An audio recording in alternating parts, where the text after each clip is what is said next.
Que Dios nos bendiga, hermanos y hermanas. Por supuesto que nos estamos gozando porque el creyente que ama a Dios desea alabarle. Y lo hemos alabado en esta hora. Vamos a la palabra, a la carta de Pablo a los Romanos, en uno de los pasajes más conocidos de esta carta, capítulo 12. Carta a los Romanos, capítulo 12, vamos a leer allí los versos 1 y 2. Y dice así la palabra del Señor. Así que, hermanos, os ruego, por las misericordias de Dios, que presentéis vuestros cuerpos en sacrificio vivo, santo, agradable a Dios, que es vuestro culto racional. No os conforméis a este siglo, sino transformaos por medio de la renovación de vuestro entendimiento, para que comprobéis cuál sea la buena voluntad de Dios, agradable y perfecta. Amén. Oramos. Padre nuestro, bendito tu nombre. Gracias por la bendición de darnos este maravilloso tiempo para recibir palabra tuya. Gracias por todas tus bondades y el gozo que has puesto en nuestro corazón, el deseo de haber decidido venir para recibir esta palabra que necesitamos. Perdona, Padre, todos nuestros pecados. Siempre rogamos que apartes de nosotros todo aquello que pueda estorbar, estropear nuestro buen propósito de recibir esta palabra. Pensamientos de nuestra mente, quizá, situaciones de problemas, situaciones no resueltas, malicia, ira, todo aquello que pueda estorbar, apártalo y ayúdanos a confiar que llenos de ti y de tu palabra podemos enfrentar y resolver toda adversidad. Gracias por este momento. Oramos en el nombre de nuestro glorioso Señor Jesucristo. Amén. Pueden sentarse, hermanos y hermanas.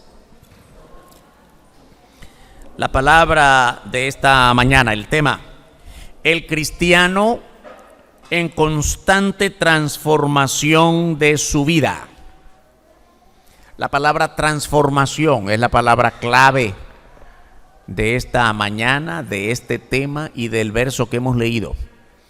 El Señor quiere que nosotros desarrollemos nuestra vida cristiana en constante transformación. De repente nosotros como cristianos pensamos en alguna oportunidad que porque ya soy cristiano ya cambié. Bueno, no exactamente. Oiga bien, porque soy cristiano ya empecé a cambiar, pero no hemos llegado. Hay muchas cosas que cambiar, muchos defectos, debilidades, muchas cosas del pasado que todavía perviven en nosotros. Cuando decimos el pasado, obviamente estamos hablando de nuestro pasado personal antes de conocer a Cristo, antes de recibir por gracia su salvación, antes de conocer el Evangelio. Esa vida del pasado en la que cada uno viene de un mundo indeseable. De repente la gente, cuando salimos a predicar a la calle y reciba a Cristo, mire que el Señor quiere salvarle. No puedo, ¿sabe por qué? Yo nunca voy a llegar a ser como ustedes. La gente se hace la idea de algunos de nosotros que, oiga, que no pecamos y todas esas cosas. Y siempre hay que decirle, si supiera de dónde venimos. Cada quien que se evalúe, ¿verdad? Porque venimos de distintos caminos, de distintos trasfondos culturales, familiares, de diversas formas de pecado, pero que venimos del pecado, venimos del pecado. Y una vez que recibimos a Cristo y somos salvos, no quiere decir que ya cambié, ya llegué. Si eso fue el haber llegado, no hemos cambiado nada. Vamos en proceso. Siempre es bueno recordar, porque de repente se nos olvida, que cuando recibimos la salvación en Cristo ocurren dos cosas importantes. Primero, el evento de la salvación. Ya somos salvos en Cristo para siempre. Amén, hermano. Óigame, ¿cuántos son salvos de aquí? Algunos 18 que todavía no. Y yo creí que sí. Yo creía. Pero ese es un evento que ya ocurrió. Ya ocurrió. Ya somos salvos. Nadie puede quitársela. Es bíblico eso. Segundo, con ese evento de salvación inicia un proceso. Este es el proceso de transformación. Un proceso de transformación que también conlleva la idea de santificación. Transformación para bien, porque hay cosas que se pueden transformar para mal. No, para bien. Siempre para mejor. Ese es el proceso de la transformación de la que vamos a hablar esta mañana. Todos nosotros como cristianos vamos en proceso de transformación. Asegúrese de que está dejando que el Espíritu Santo que mora en usted está dejando que le transforme. Porque aunque es una verdad bíblica que cuando recibimos a Cristo, la salvación de Cristo, el Espíritu Santo pasa a morar en nosotros, pero también es bíblico cuando la Biblia dice que podemos tenerlo contristado. Quiere decir, allá arrinconadito. El Espíritu Santo mora en mí, pero yo sigo haciendo en mi vida lo que yo quiero. El Espíritu Santo todavía no ha logrado, no le estoy dando lugar a que tome el timón de mi vida. Y entonces por eso es que no estoy siendo transformado. Pensemos en todo esto. Ahora, en el pasaje que hemos leído, aparece la palabra sacrificio. Y es una palabra que hay que aclararla bien, porque de repente cuando no traemos el trasfondo de dónde viene este libro, esta carta de Pablo a los romanos, cuál es el propósito de la carta, de qué habla la carta, y solo nos basamos en la palabra sacrificio. Por eso hay muchos por ahí que se confunden y creen que el apóstol Pablo está hablando a la iglesia de Romanos, de Roma, está hablando de los sacrificios que muchos de ellos creían del Antiguo Testamento. Oiga, Roma no tiene nada que ver con Israel geográficamente, es el tiempo del Imperio Romano. Y está escribiendo Pablo a una carta a una iglesia que no conoce, tiene mucha referencia de ella, pero no la conoce personalmente. Y Roma es del pueblo gentil como nosotros que no somos judíos. Muchas veces hemos estudiado, la Biblia habla del pueblo judío, el pueblo de los israelitas. Este pueblo Dios lo levantó y hay toda la historia del Antiguo Testamento de cómo surgió. Dios lo hizo, Dios lo levantó desde aquella semilla que se llamó Abraham. Desde el Génesis está toda la historia del pueblo de Israel. Y para hacer la diferencia entre el pueblo de Israel y los demás pueblos, incluyéndonos a nosotros hoy, habla de los gentiles, pues los romanos también es el pueblo gentil aquí. Y cuando Pablo escribe esta carta, ¿por qué Pablo escribe con tanta carga en el lenguaje de las leyes del Antiguo Testamento si son romanos, no son judíos? Porque la mayoría de las cartas que Pablo escribió, las escribió pensando en judíos que vivían allí, entre los cristianos nativos del mundo gentil, y que ellos hasta de cierto modo obligaban a los nuevos creyentes a cumplir todas las cargas de la ley de Moisés, de la ley del Antiguo Testamento, las leyes de la Biblia en el Antiguo Testamento.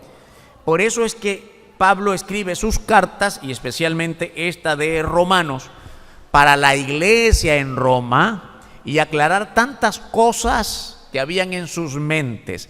Y una de las cosas que los romanos estaban recibiendo como influencia de los judíos ahí es acerca de la palabra sacrificio. Sacrificio en el sentido del Antiguo Testamento.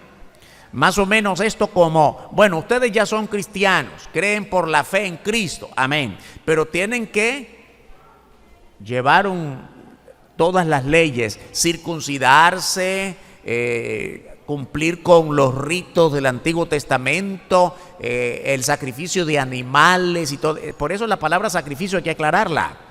Y algunos, como hoy, que siempre relacionan la palabra sacrificio con alguna forma de dolor o automartirio delante de Dios. Por mi culpa, por mi gran culpa, sajarse el cuerpo, caminar de rodillas, cargar un ídolo y cuente más. ¿Comprende? No es ese sacrificio que Dios está diciendo aquí. La palabra clave de esta expresión es, la expresión completa es sacrificio vivo. ¿Comprende? Y eso ya es otra cosa. Más bien Pablo lo que está haciendo aquí es aclarando que Dios ya no quiere más sacrificios animales como en el Antiguo Testamento, sino la vida plena de tu vida. Oiga, por eso es importante lo siguiente: Dios no quiere tu hambre, tu dolor, tu caminar de rodilla. No, Dios no quiere eso ya. Dios quiere tu salud para su servicio.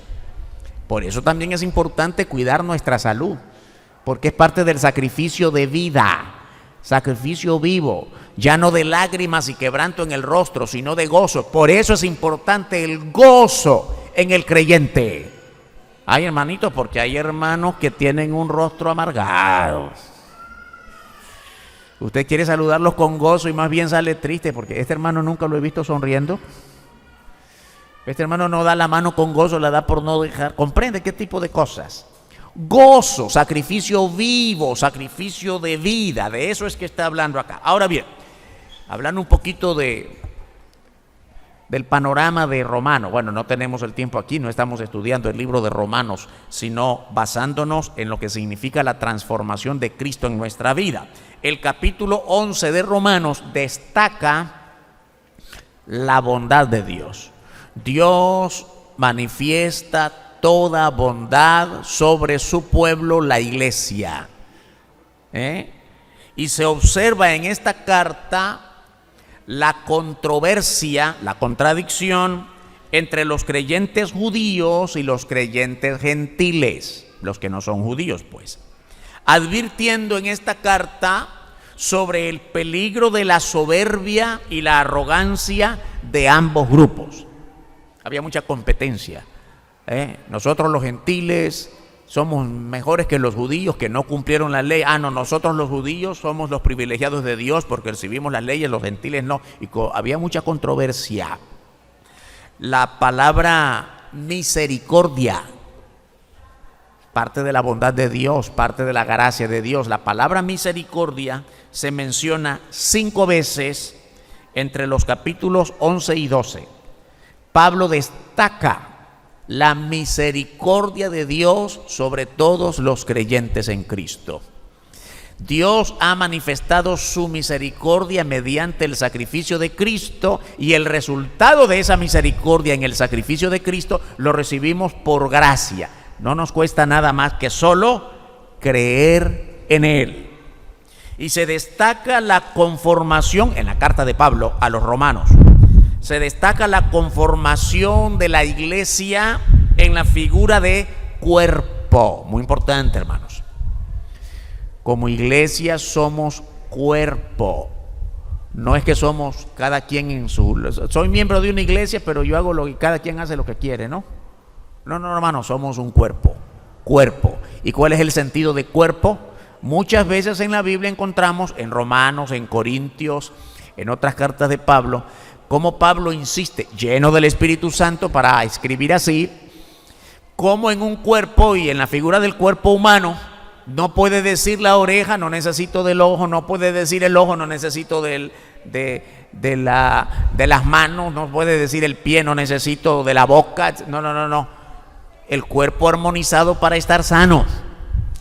Un cuerpo cuyos miembros físicos no están en plenitud es un cuerpo que no funciona bien. Y por eso es que hay que correr al médico cuando nos enfermamos. Mi cuerpo no está funcionando bien. Alguno de los miembros de mi cuerpo no está recibiendo la orden del cerebro. ¿Y quién es el cerebro? En la cabeza. Cristo es la cabeza. Cuando no estamos funcionando como cuerpo, cada hermano, aunque venimos aquí y cantamos el mismo coro y con el mismo gozo, puede ser que estemos aparentemente en la misma disposición, cada quien está haciendo lo suyo en su vida particular. No estamos funcionando entonces como cuerpo. Y Pablo insiste en la figura del cuerpo para enseñar a los hermanos romanos en aquel tiempo y también a nosotros. Romanos, la carta que estamos considerando esta mañana, es una carta principalmente doctrinal. Quiere decir, una carta principalmente dedicada a la enseñanza del vínculo de Cristo con la iglesia. Enseñanza, doctrina. No hay aquí mucha exhortación como en la carta a los Corintios. No se destacan así, no es el interés, y no quiere decir que no lo haya, pero no es que se destaque la intención de amonestar, de exhortar, de hacer reclamos, sino de conformar en la conciencia de cada creyente el sentido de cuerpo vinculado a la cabeza, que es Cristo. Entonces no es una carta exactamente para corregir doctrina falsa, como en otras cartas paulinas, sino para instruir a creyentes que nunca habían recibido doctrina. Cuando yo digo esto, hermanos y hermanas, entonces quiero decir, y ojalá que sea el sentido de todos nosotros, gracias a Dios, porque a estas alturas de la vida ya no nos hace falta nada más de recibir como palabra de Dios, porque toda la palabra ya está a nuestro alcance. Todo lo que necesitamos saber de Dios y de lo que falta por realizarse en la historia, en lo que viene del futuro, todo está aquí. Ya no necesitamos mayores revelaciones porque todo está revelado. Y eso es una enorme ventaja nuestra como iglesia del siglo XXI sobre los hermanos del primer siglo, cuando se escribió esta carta. ¿Por qué? Porque, oiga, los hermanos de Tesalónica, de Galacia, de Roma, de Éfeso, todos los que recibieron cartas escritas de los apóstoles, no tenían el conocimiento doctrinal que hoy tenemos nosotros. Qué dicha, qué privilegio para nosotros. Por eso, hermanos y hermanas, ojalá que al final de esta reunión salgamos apasionados por la palabra. ¿Cuántas veces tenemos que decir, hermanos, y reconocer? ¿Cuántas Biblias hay en tu casa? Más de una seguramente, pero ninguna está usada, porque hemos aprendido a llevar la Biblia a la iglesia en el versículo que leímos y ya nos vamos. Eso es toda tu lectura semanal de la Biblia. Qué triste. Y pensar que aquellos hermanos hubieran deseado tener como nosotros todo el conocimiento de la doctrina, de la palabra, del evangelio, como hoy nosotros lo tenemos, y menospreciamos ese enorme privilegio que el Señor nos ha dado. Veamos esto de un cuerpo en sacrificio vivo, así nos lo dice el pasaje que hemos leído, cuerpos en sacrificio vivo. Ahora vamos a entender bien ¿a qué se refiere este sacrificio? Mire bien cómo comienza la primera parte del versículo 1. Así que, hermanos, os ruego por las misericordias de Dios. Pablo ruega a los creyentes. Óigame, el apóstol Pablo tenía toda autoridad apostólica y muchos de los creyentes reconocían, especialmente los romanos. Fíjese bien que Pablo ni siquiera les conocía personalmente y Pablo les escribe con tanta cercanía, con tanta familiaridad, porque de alguna manera los romanos que no le conocían personalmente habían reconocido su autoridad apostólica. Pablo hubiera usado quizá un lenguaje con mayor autoridad: les ordeno, les mando. Pero en vez de hacer eso, ¿qué hace? Os ruego. En vez de dar un mandato con la autoridad apostólica con que escribe, más bien ruega, lo cual nos hace ver la severidad de su preocupación, la seriedad de su preocupación. Yo creo que quizá una manera de entenderlo es cuando nosotros como padres atendemos la crianza de nuestros hijos y les damos órdenes: haz esto, haz lo otro, y el hijo desobedece, se le olvida, se descuida, y llega un momento en el que usted le dice: hijo, por favor. Ese es el ruego, ¿no? Mira, ¿cuántas veces te lo he dicho y no me entiendes? Pero por favor, abre tu mente, te lo ruego. En vez de decir, si no lo haces, te voy a castigar. Si no lo haces, no te doy esto y lo otro. Usted dice, te ruego, hijo, obedece, abre tu mente. Eso es lo que Pablo hace, inspirado por el Espíritu Santo. Por tanto, Dios haciéndolo a través de Pablo. Les ruego, hermanos. ¿Y qué es lo que ruega? En la segunda parte del versículo 1, sacrificio vivo. Que presenten sus cuerpos en sacrificio vivo, en sacrificio santo, en sacrificio agradable a Dios. Hay que entender bien esto, hermanos. Ya no sigan haciendo lo que vienen haciendo desde el pasado por la influencia judía. Todos los ritos de la ley, sacrificios de animales. Hasta ahora, hermanos, en ese momento que está siendo escrita la carta, todos entendían muy bien acerca de los sacrificios de animales muertos en el altar. Y los judíos seguían haciéndolo. Dios no quiere más muertes, porque la única muerte válida como sacrificio supremo a los ojos de Dios es la muerte del Señor Jesucristo. Ya nosotros no somos llamados, hermanos, como muchos otros religiosos que en cada fecha del año, después se les olvida, pero en cada fecha del año cargan ídolos, caminan de rodillas y otro tipo de cosas. ¿Sabe que también esto de sacrificio no solamente para otro tipo de, o los religiosos que practican la idolatría? También es importante decir que aún en medio del pueblo de Dios, aún en medio de la iglesia cristiana, hay muchos hermanos que no logran todavía desprenderse de la idea de sacrificio físico.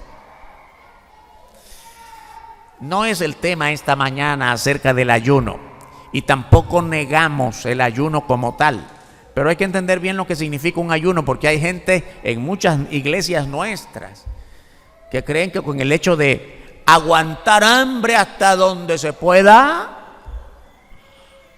está llegando más a Dios. No, hermano, la fe no se muestra de esa manera.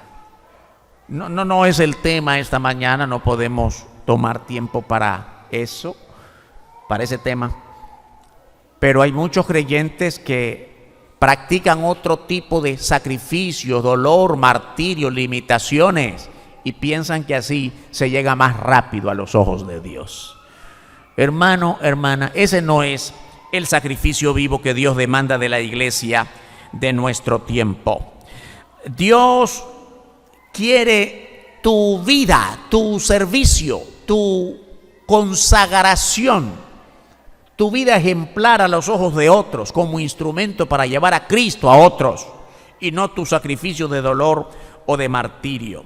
Porque el sacrificio de animales que aquellos practicaban nunca pudo resolver la vida del hombre.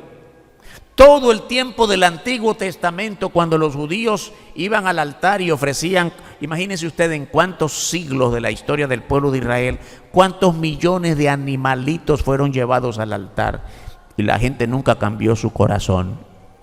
Por eso llega un momento en el que algunos de los profetas dicen: dice Jehová, ya no me traigas más sacrificios, aborrezco los sacrificios. Y Dios los había mandado. Dios mismo es quien había mandado al pueblo de Israel los sacrificios. Pero ¿por qué llega un momento en el que el Señor dice ya no más? Porque nunca lograron cambiar el corazón del hombre. Así que lo que está diciendo Dios no es el sacrificio en sí no sirve. No, lo que está diciendo es el corazón del hombre no se resuelve a base de sacrificios. Por eso, hermanos y hermanas, es que tuvo que venir el Señor Jesucristo como el único sacrificio válido a los ojos de Dios para limpiar el pecado de todo creyente. La única forma, la forma suprema de derramamiento de sangre en sacrificio vivo hasta la muerte es la muerte del Señor Jesucristo. El sacrificio vivo que Dios demanda de nosotros es vivos en el sentido de renovados, vida nueva, regenerados, redimidos, consagrados, gozosos. Quiero insistir, hermanos, que el Señor no quiere para nada un sacrificio de un rostro demacrado, ensangrentado, adolorido. No, ese tipo de sacrificio no sirve delante de Dios. Es el sacrificio de gozo, de alabanza. Porque el sacrificio de dolor ya lo pagó el Señor por nosotros en la cruz. Sacrificio santo. Dice sacrificio vivo, santo, agradable a Dios. Sacrificio santo, esto es apartado de toda forma vana, de toda forma pecaminosa de vivir. Sacrificio santo es una vida dedicada, consagrada, no contaminada con el pecado. Hermanos, hermanas, este es el tiempo de dejar de ser la iglesia fácil, la iglesia liviana, la iglesia de apariencia, la iglesia religiosa. Dios está hastiado de ese tipo de iglesia. Dios quiere una iglesia conformada por individuos plenamente transformados en obediencia a la guía del Espíritu Santo. Y también dice sacrificio agradable a Dios. Hermanos y hermanas, cuando hablamos de agradar, a veces nosotros en nuestra vida cristiana, que muchas veces es más bien religiosa que cristiana, no es lo mismo, pensamos más bien en agradar al otro. Usted sabe que alguien no anda bien en el Señor y en vez de exhortarle más bien se acomoda. Bueno, en vez de venir con la palabra, hermano, yo sé que no estás bien, hermano, endereza tu vida, rectifica tu vida. Estoy orando por ti, hermano, como yo necesito que ores por mí. Pero es que se va a molestar, voy a perder su amistad. Entonces es mejor llevarle el mensaje que parece más suave. Yo sé que no andas bien, hermano, pero tranquilo, Dios es amor. Dios te entiende. Hermano, ese sacrificio de servicio no es agradable a Dios. Nunca no tenemos que cambiar la exhortación de la palabra, porque es la palabra que no es nuestra, es palabra de Dios. No es tu palabra. Cuando tú exhortas a un hermano, no es tu palabra, es palabra de Dios en tus labios. Por tanto, no podemos negar la rectitud del culto racional. Ahora es la otra expresión. Sacrificio vivo, santo, agradable a Dios. Dejemos de agradar a los demás. No busquemos el aplauso de nadie ni del reconocimiento de nadie. Qué bueno si te aplauden, pero no lo busques. Qué bueno que agrades a Dios, aunque no agrades a los hombres. Siempre recuerdo la historia que mucho se dice de un predicador. Cada vez que terminaba la predicación, va allá a la puerta de atrás para saludar a uno por uno. Y cuando siempre pasaba las personas, pastor, gracias, esa palabra fue para mí. Dios me habló esta mañana. Y así uno y otro, que siempre hay dos o tres que dicen lo contrario. Y pasó una hermanita por allí muy molesta. Pastor, esa palabra suya es muy dura, yo creo que no le agradó a nadie, por lo menos a mí no me edificó. Esa palabra suya no me edificó. ¿Está molesta, hermana? Sí, estoy molesta con su mensaje. Bueno, ya son dos. A Satanás tampoco le gustó. ¿Comprende, hermano? Tenemos que aprender a aplicar el mensaje a nuestra vida. No es el mensaje del pastor, es el mensaje de la Biblia. Y tampoco es el mensaje solo del pastor y de la Biblia, debe ser el mensaje de todos los que amamos a Cristo y queremos conformar una iglesia en el sentido de cuerpo santo, con sacrificio vivo, agradable a Dios. Y esto es el culto racional. Así termina la tercera parte del versículo 1. Es vuestro culto racional. Qué bueno, hermanos, entender lo que es culto racional. No dice, y ese es el culto a Dios. No, el culto racional. ¿Sabe lo que significa racional? El culto centrado en la razón. El culto centrado en el entendimiento. Cierto es, hermanos y hermanas, que no todo lo entendemos. Hay muchas cosas de la Biblia que no lo entendemos. Nuestra imperfección humana no nos lleva a entender toda la Biblia. ¿Cuántas cosas quisiéramos entender que no logramos llegar hasta ahí?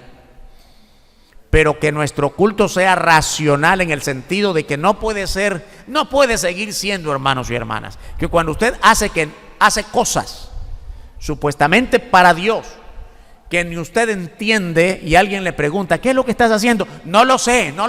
¿Cómo no lo sé? ¿Ah? Vas a una iglesia donde te despluman, te dejan sin dinero y siembre y traiga. ¿Por qué vas ahí? No lo sé. ¿No lo sabes?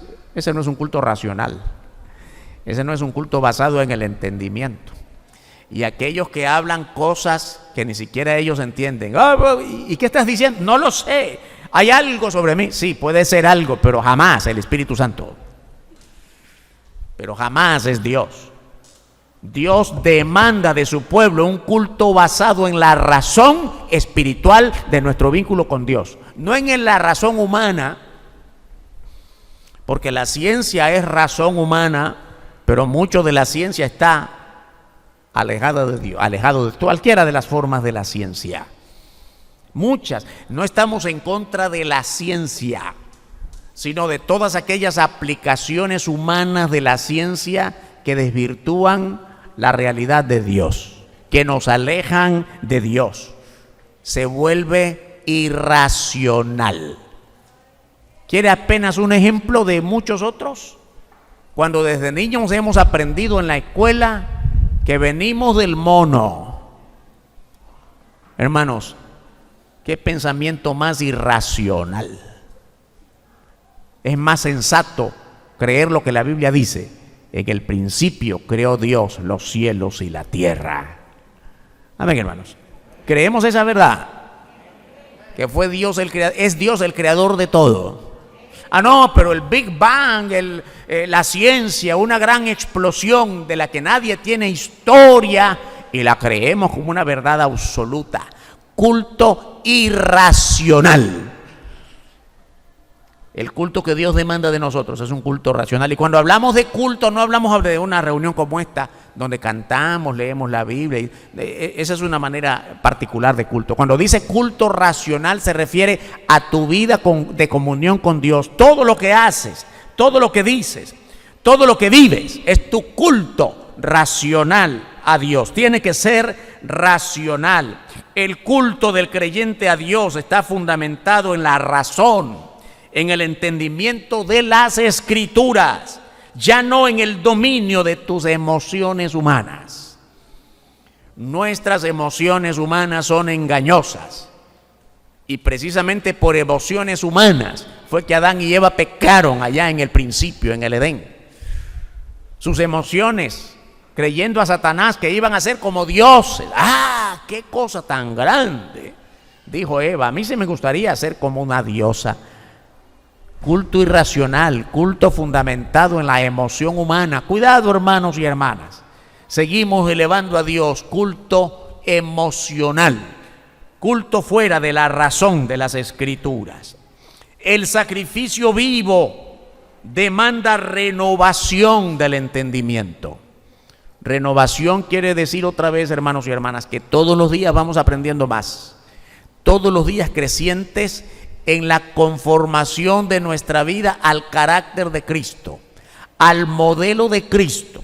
Nosotros en la Escritura tenemos un modelo hacia dónde vamos, la persona de Cristo. No es a donde yo quiera ir, no es a donde la iglesia ha acordado. La iglesia no puede tomar un acuerdo sobre las Escrituras. La Biblia enseña que nuestro modelo de vida, nuestro modelo supremo es el Señor Jesucristo. El creyente ya no se ajusta al modo de vida del mundo. La Biblia nos llama a hacer la diferencia entre nuestra nueva vida en Cristo y la vida pecaminosa de los demás. La primera parte del versículo 2 que hemos leído dice: no os conforméis a este siglo. La palabra siglo no es precisamente en este contexto del libro de Romanos un tiempo de 100 años. Yo hubiera pasado hace 20 siglos, hace 19 siglos o más. No se trata de un periodo de años, Se trata de no conformarnos al modo de vida de este mundo, de este tiempo, de esta era, de esta dispensación. El mundo siempre ha vivido en perversión de toda clase desde que Adán y Eva pecaron. Usted puede revisar cualquier época de la historia, desde que existe noción de la historia en el mundo, y nunca va a encontrar un periodo en el que el mundo tuvo paz por completo. Si aquí tenemos paz, por allá explota una guerra. Si se resuelve aquella, va por el otro lado. ¿Comprende? Porque el problema no es el entendimiento político o racial. El problema está en el corazón de cada individuo. Donde haya individuos, hay problemas. Donde haya más de algún individuo, hay conflictos y controversias. Óigame, hablando de esto, hay una aseveración, una afirmación que alguien dijo por allá: donde hay 5 cristianos, hay 7 opiniones. ¿Comprende lo que está diciendo? Cuando el pueblo de Dios no actúa como cuerpo de Cristo, vamos en una sola dirección, cada quien va por su lado.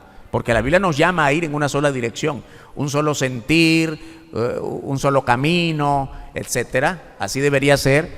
Pero cuando en la iglesia cada quien hace lo que quiere, cada quien toma su propio camino, entonces ocurre esto: estamos 5, pero tenemos, en vez de 5 opiniones, hay 7 opiniones. ¿Por qué? Porque más de alguno tiene más de una opinión. Falta de entendimiento, hermanos. Falta de sometimiento a la palabra de Dios para que podamos aprender a actuar como cuerpo de Cristo. Ya no se conformen al modo de pensar de este mundo. Es el mensaje que nos trae la primera parte del versículo 2. La Biblia, hermanos, nos advierte con claridad la clase de mundo en que vivimos. Y yo creo que nosotros, no solamente porque lo leemos en la Biblia, sino porque lo vivimos a diario. ¿En qué clase de mundo vivimos?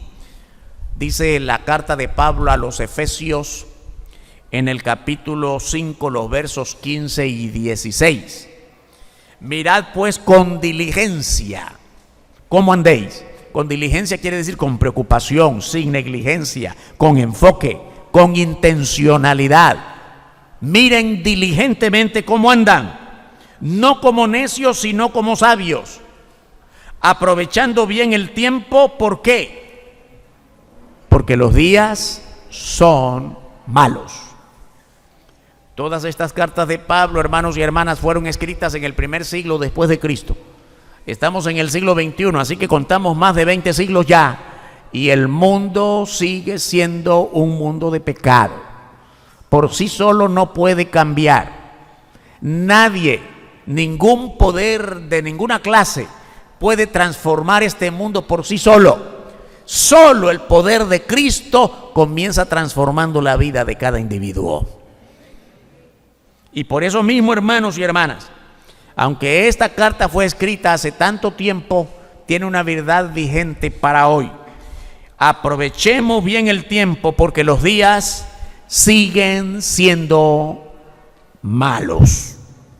La vida del creyente verdadero está en constante transformación. La palabra transformación que tenemos en la Biblia tiene un origen parecido en el griego de la palabra que usamos cuando estudiamos en la primaria, ¿no? La metamorfosis. ¿Qué es eso de la metamorfosis, si lo recordamos? Bueno, las transformaciones que todo ser vivo experimenta. ¿Verdad que nosotros no nacimos tal como estamos? Ya algunos con canitas y ya no nacimos así. Ay, qué cosa tan preciosa un bebé. Peloncito, inocente, pero un año después ya anda correteando, ¿no? Y ya a los 3 años hay que tenerlo quietecito, y ya va creciendo y va creciendo. Todo ser vivo es lo mismo, ¿no? Siempre pensemos, por ejemplo, qué bonitas las mariposas en el campo, e inspiran la poesía y las canciones, mariposas preciosas. Óigame, ¿Qué fue una mariposa antes de ser mariposa? Una larva, un gusano. ¿Qué cosa, no? Que cuando lo vemos como larva o gusano y lo comparamos con la mariposa que un tiempo después logra llegar a ser, ¿qué cosa tan diferente? Ese es el proceso de transformación. La palabra que tenemos aquí como transformación tiene el mismo origen. La metamorfosis, la transformación. El creyente en Cristo tiene que pasar por un proceso de transformación tal que cuando sea salvo y fiel a Dios no se parezca para nada al pecador pervertido de antes. ¿Es así en nuestra vida hoy? ¿No será que para muchos de nosotros es, yo no sabía que esto era así? Yo pensé que ya había llegado. Yo pensé que ya era salvo solo porque sí, ya eres salvo, pero tu vida no ha sido cambiada, tú no has sido transformado. No ha existido una evidencia clara de que el Señor te ha tocado de verdad.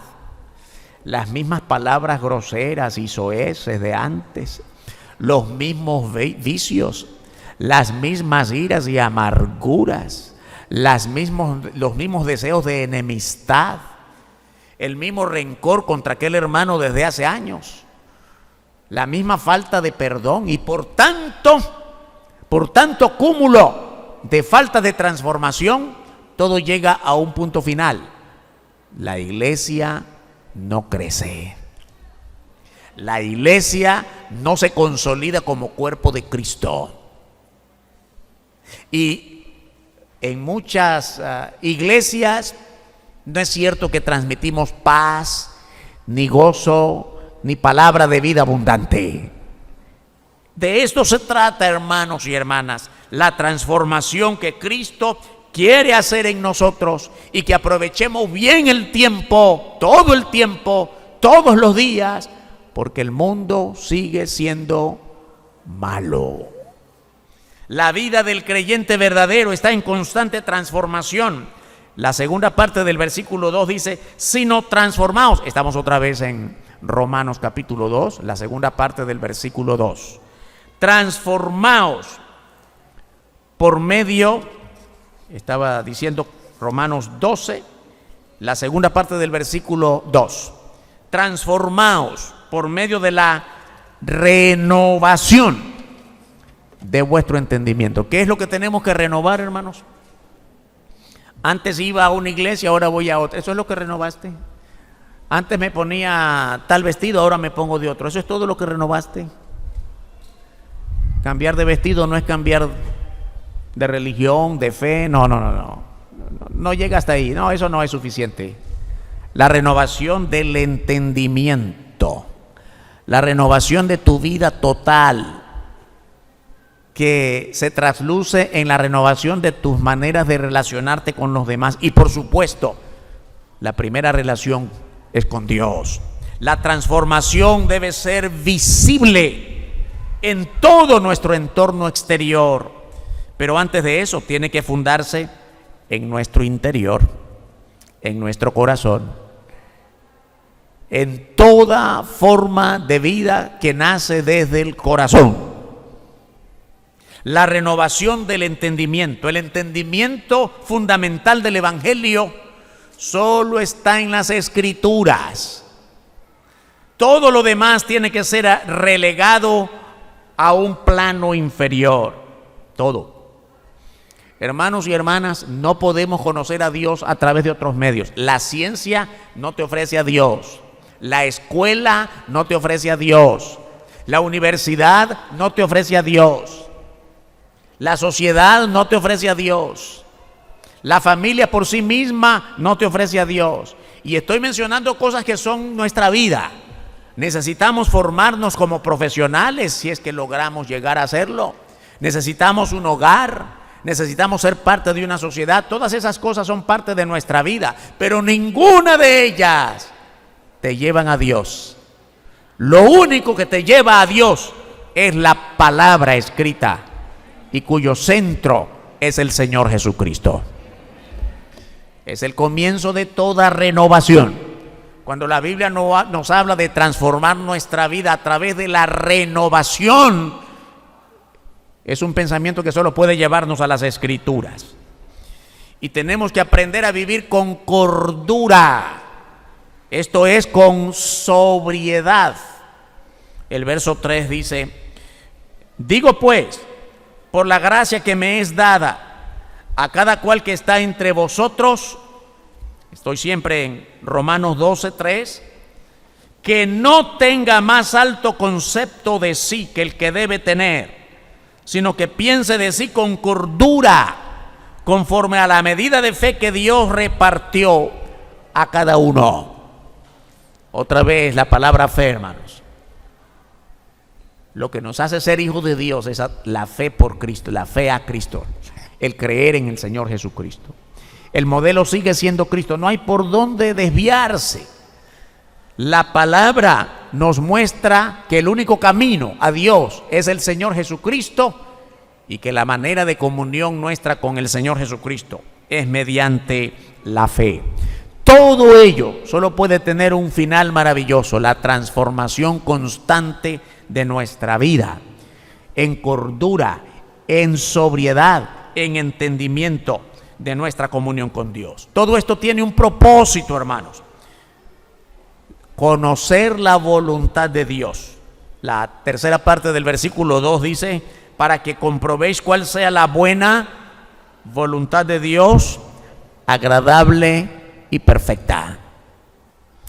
Ninguno de nosotros puede llegar a ser perfectos como Dios. Dios es perfecto desde la eternidad hasta la eternidad. Pero ¿sabe qué? Que aunque no somos perfectos en ese sentido absoluto, vamos en camino a la perfección, porque la perfección es Cristo. Y vamos en camino al carácter de Cristo, al modelo de Cristo, a la persona del Señor Jesucristo. Su voluntad es siempre buena y agradable. Él nunca quiere el mal para nadie, y es para gozo, no para aflicción ni para confusión. Su voluntad siempre es perfecta. Implica que Él sabe lo que nos conviene. Nosotros a veces nos cerramos y pensamos que esto que hemos decidido es lo correcto. No, yo estoy clarito que esto es lo mejor para mi vida, o para mi familia, o para mis negocios, o para mi salud. ¿Y cuántas veces nos hemos tenido que arrepentir para nosotros mismos porque nos equivocamos? Aun cuando nos parecía que estaba pero tan claro el panorama, al final nos equivocamos. No tuvimos el resultado esperado. ¿Sabe lo que faltó? Comunión con Dios. No podemos dar un paso adelante si no cuentas con la aprobación de Dios. ¿Y cómo logramos eso, hermano? Si no tienes una vida de oración, estás perdiendo tu buena comunión con Dios. Hace pocos días fue que mencionamos esto, no sé si en un estudio bíblico o en otra predicación como esta.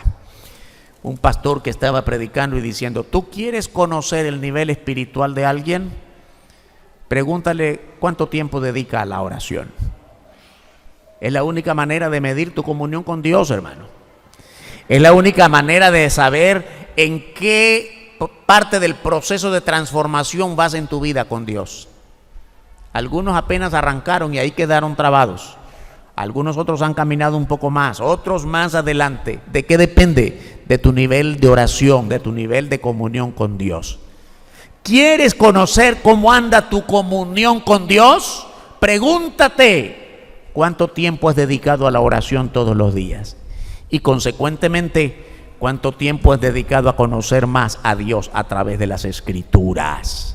Desprovisto de esto, no hay manera posible de que sigas siendo transformado en tu proceso de santificación delante de Dios. La palabra sacrificio siempre nos hace pensar en martirio, sufrimiento, muerte. El sacrificio que Dios demanda de cada cristiano y de la iglesia como cuerpo no tiene que ver más con sufrimiento, porque todo sufrimiento ya lo pagó el Señor Jesucristo por nosotros en la cruz. El sacrificio que Dios demanda de nosotros es la dedicación de nuestra vida total en consagración plena a su adoración y a nuestro servicio a Él. Vidas consagradas para sus grandes propósitos, viviendo totalmente alejados de toda forma de pecado y renovándonos cada día en su palabra. Vamos a orar. Padre, te damos gracias por la palabra que nos has dado.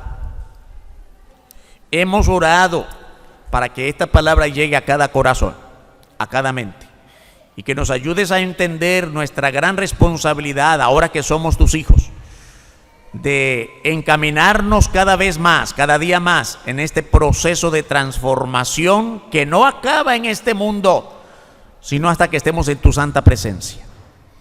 Ayúdanos a caminar con diligencia, a caminar con cordura, a caminar con entendimiento, con pleno raciocinio de lo que significa nuestra vida contigo. Ayúdanos a ser despojados de una vez y para siempre de todas las debilidades que todavía cargamos como recuerdo de la vida pasada y que no nos permite crecer. Sigan orando, hermanos y hermanas. Yo no sé cuál es tu carga en esta mañana. Yo no sé cuáles son las situaciones particulares de tu vida que te impiden el gozo, la paz, el crecimiento, la maduración de tu fe, la transformación que Dios de manera plena quiere hacer en ti. Pero cualquiera cosa que sea que te estropea el paso, ríndelo al Señor esta mañana. Pastor, yo quiero que ore por mí. Levanta tu mano.